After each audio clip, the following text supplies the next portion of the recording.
Hey there, my electrician family. Leonard Parker here from Destiny Marketing Solutions. You know what's funny? Most electricians I talk to can tell me exactly what they pay for their truck to the penny, but ask them what they're paying for each lead that comes in, blank stares. If you're running an electrical contracting business making $200,000 or more annually, but you're still watching your marketing budget go up in smoke with little to show for it, stick around, because today I'm going to show you exactly why your cost per lead is draining your profits and how to fix it. And I promise, by the end of this video, I'll share one expert tip about lowering your cost per lead that most marketing agencies won't tell you because it's too simple. So make sure you watch until the end.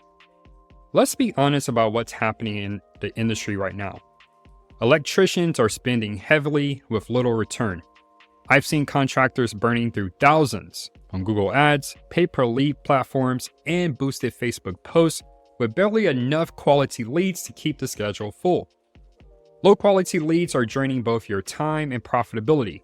Every hour spent chasing down a lead that goes nowhere is an hour you could have spent on a paying job. Meanwhile, rising ad costs make trial and error marketing incredibly expensive. What worked last year at $20 per lead might cost $40 today. And here's the truth. Cost per lead is often a first warning sign in your marketing. By the time you notice a drop in jobs, you've already wasted thousands. The key takeaway here, if you don't control your CPL, your margins and schedule both suffer. So what's actually causing this problem? 4 big culprits I see all the time. First, generic targeting that attracts unqualified leads. You know the type. The want free advice, 3 different quotes and they ghost you. Second, low-performing channels eating up your ad spend. That boosted Facebook post might get you 500 likes, but when was the last time a like paid your bills? Third, no tracking means no optimization. If you can't measure which marketing efforts are working, you're just throwing darts in the dark. And finally, ad copy that fails to connect with buying intent. When someone searches emergency electrician near me, they don't want to see your company history. They want to know you can fix their problem now. The key takeaway, most high CPLs are caused by unclear targeting and lack of visibility into what's actually working. Most electricians fall into what I call the quick fix trap. They jump from tactic to tactic, trying the latest marketing flavor of the month. Boosted posts rarely bring serious leads. They might drive engagement, but engagement doesn't keep your crews busy. Pay-per-lead platforms promise volume, but rarely deliver quality. You're competing with 5 other electricians for the same low-intent prospect. Many agencies sell cookie-cutter strategies designed for any home service business, not specifically for electrical contractors with your unique services and margins. Short-term hacks can actually cost your long-term ROI by training customers to only respond to deals and discounts. The key takeaway here, lowering your cost per lead requires strategy, not shortcuts. Let's start with proper channel prioritization. Focus on intent-driven platforms where people are actively searching for electrical services. So this includes Google Ads, local service ads or LSAs, and local SEO. These should be your primary areas of focus. Social media still has a part in this. You can use social media for retargeting people who've already visited your site. But these are typically not your best channels for first touch lead generation. Because just think about it. If someone is on Facebook or Instagram, they're browsing, they're looking at pictures, catching up with family and friends. They're not really looking for an electrician. And so if they see your ad or post there, great, but you're not really going to be top of mind unless they see you several times. If you really want to go to where people are searching, search engine marketing via SEO or local service ads or Google Ads is the way to go. Be ruthless about eliminating underperforming vendors and marketing channels that aren't delivering results, and reinvest in what's proven to convert for your specific business. You don't need to be everywhere, just where your best leads are actually looking. Next, it's time to dominate local search. This is where the money is for electrical contractors. Optimize your Google business profile completely. This is the fastest, cheapest way to show up when someone searches for an electrician in your area. So some things that you can do to optimize your Google business profile include making sure you have high quality photos uploaded to the profile, making sure in those photos you include yourself, your team, and you also include some form of branding. So that could include branding on your work trucks or work vans. Also, if you have an office space, include the signage on your office. And then, of course, you want to make sure that you are optimizing for reviews. So have a regular review system so that you are getting those reviews and uploaded to your Google business profile. Get into the map pack with consistent reviews and regularly updated content. Run local service ads to get that Google Guarantee badge at the top of the search results. If someone is searching and they look at the Google Map results, they'll see your ad there on top of the organic search results. So that's another way you can get that high visibility, especially if you're starting anew with your online marketing strategy. When you're targeting keywords, focus on location-based, service-specific terms like panel upgrade Dallas or emergency electrician Phoenix. The key takeaway, the right local strategy puts your business exactly where urgent buyers are looking when they need you most. You need to use data to drive decisions. No more guessing. Implement call tracking with unique phone numbers for each marketing channel and use UTM parameters on all of your links. Track cost per lead by job type, not just an aggregate, because what could be a $100 lead for a $500 job is very different from a $100 lead for a $5,000 job. Identify which ad creatives and messaging resonates best with your ideal customers. Use those more and then use them across different channels. Be quick to pause or revise low converting campaigns before they drain your budget. If you can't measure it, you can't improve it. And with that, I'm going to take a quick detour here. I mentioned UTMs. These are sometimes you might hear this referred to as tracking parameters. This is a way to use different versions of your website URL across different channels so that it'll feed all of this data into Google Analytics. So before I get into this quick demo, why is this important? Well, let's say you're running a campaign. It's April at the time that I'm recording this. And let's say you're running a campaign for the spring and you're running campaigns on Facebook, Instagram. You have an email marketing campaign going. You're also doing some things offline.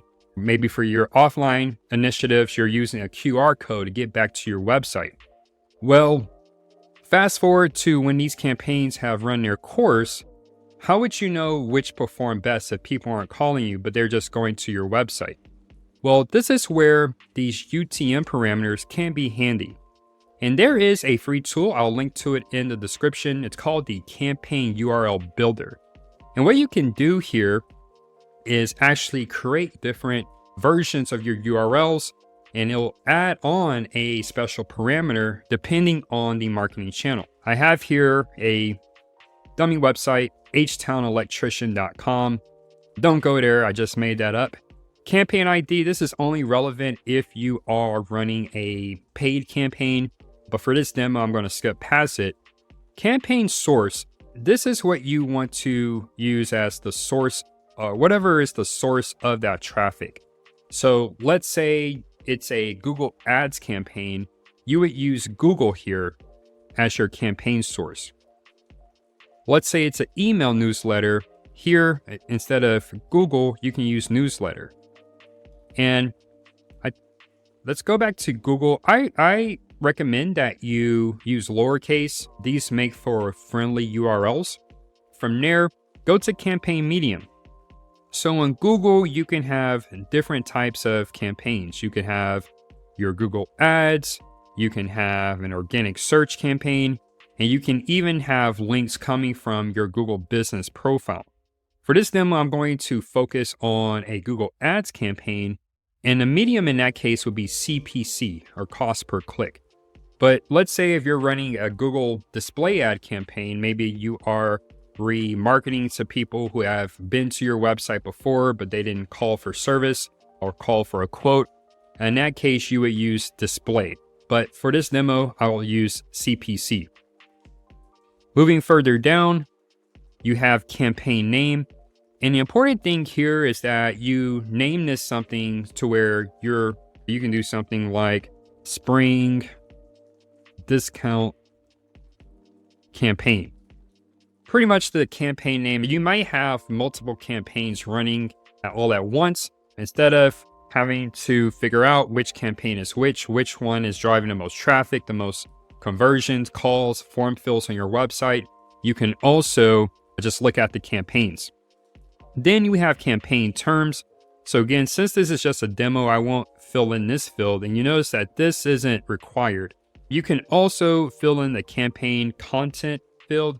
So if you are running different versions of your Google ad copy, or if you're doing display and you're running different versions of your creative, you can put something here that will differentiate those different copies and creative. So you can do something like spring copy V1. Only the source, medium, and name, only these fields are required. You can fill in the additional fields, but those are the only 3 fields along with your website URL that's required. So once you scroll further down, you'll see as you are filling out those fields, this URL builder, it's building a URL that you can use. How will we use this? Well, you can copy and paste that URL. And since we created this for our Google Ads, we can copy and paste this and add it to a Google Ad destination URL field.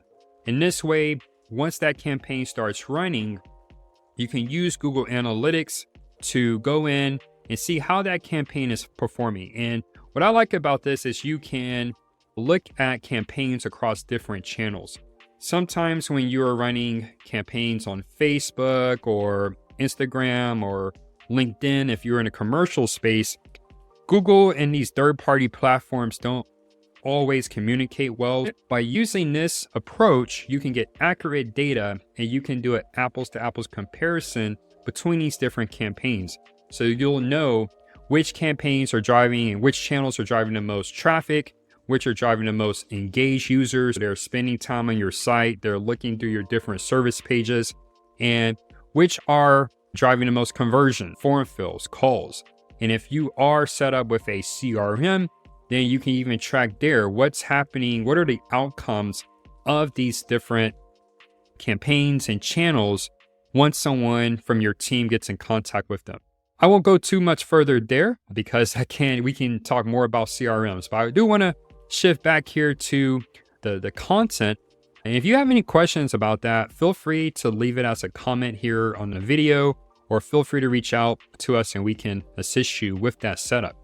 Going back here to the content, next you want to focus on improving conversion rates, not just improving traffic. It's great if a campaign or a marketing channel is driving traffic, but who cares if it's not leading to any good outcome for your business? You want to make sure that on your landing pages and across your website, your call to actions are clear and friction-free. This is something that I see many electricians miss. Reducing cost per lead is not always about getting cheaper clicks. It's about converting more of the clicks, the traffic that you already have. Just think about it. Let's say if the average conversion rate for an electrician website is 1%, that means that out of 100 people that visit your website, one of those visitors is going to call or fill out a form to get more information or to request a quote. If you were to triple your conversion rate to 3%, so instead of one person calling, 3 people call, that can really have an impact on your bottom line, your revenue. And you didn't have to drive more traffic to your website. You just took the traffic you already had and you made tweaks, optimized your website for conversions, and were able to take more advantage of the traffic. You also want to make sure that your calls to action are clear and friction-free. Don't make people hunt for your phone number or fill out complicated forms. So best practice there, have your phone number big and bold in the top right of your website and have that visible on every page. This way, it's going to follow the typical line of sight. When someone lands on a website page, usually people are going to read the content on the page in an F-shaped pattern.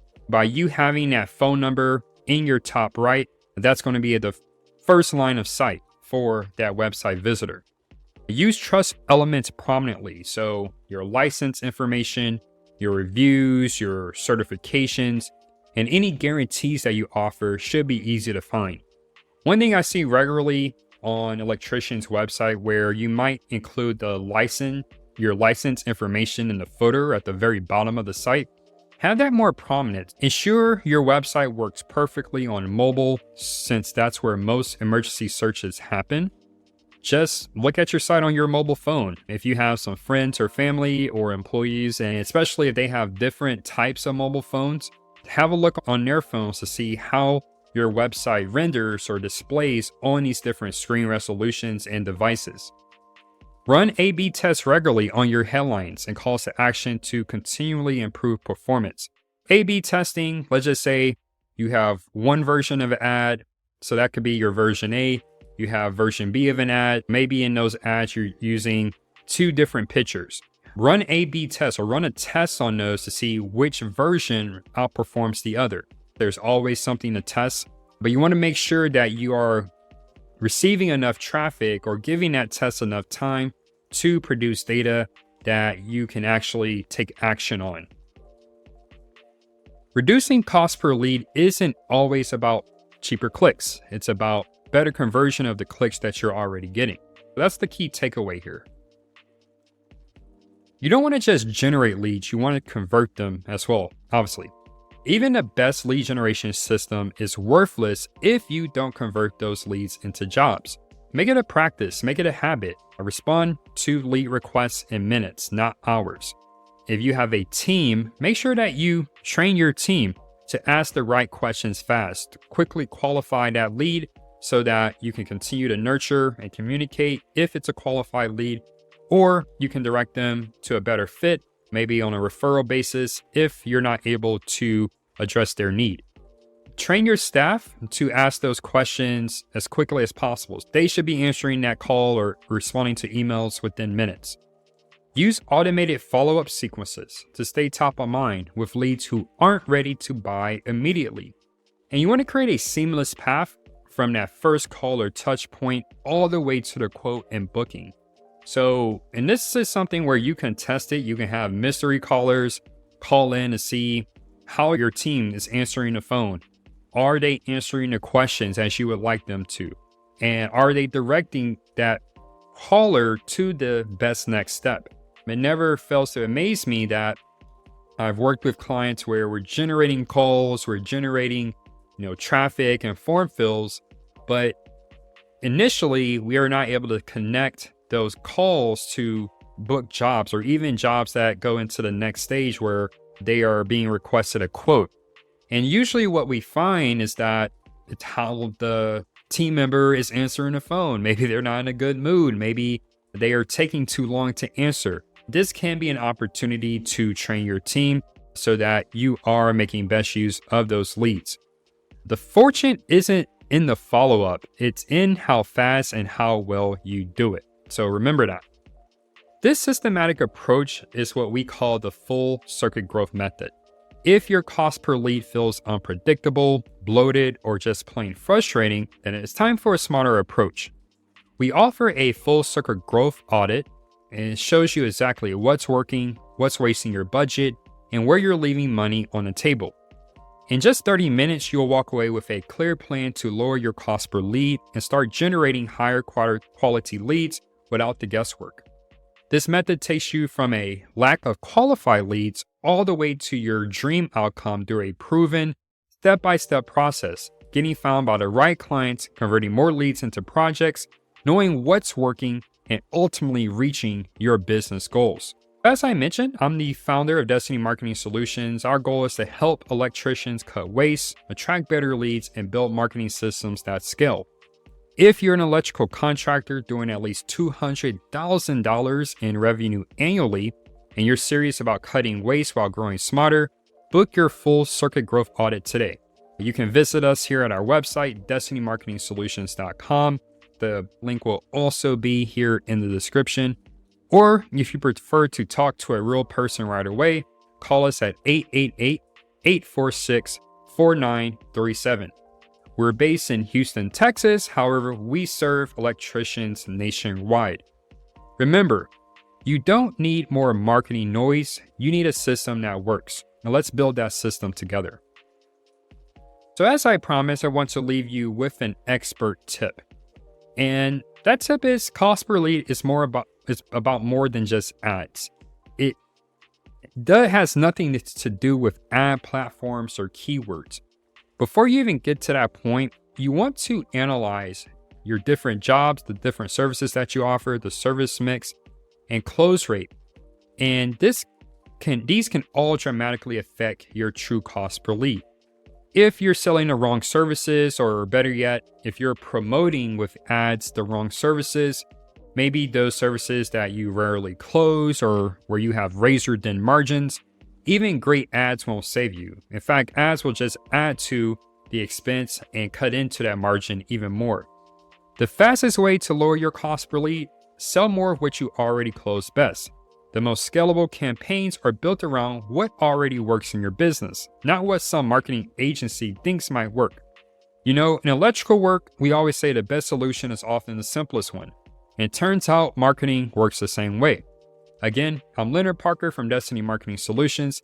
If this video helped you, give it a thumbs up and subscribe for more practical marketing tips for electrical contractors. And drop a comment below letting me know what is your biggest cost per lead challenge. I personally respond to every comment. See you in the next video.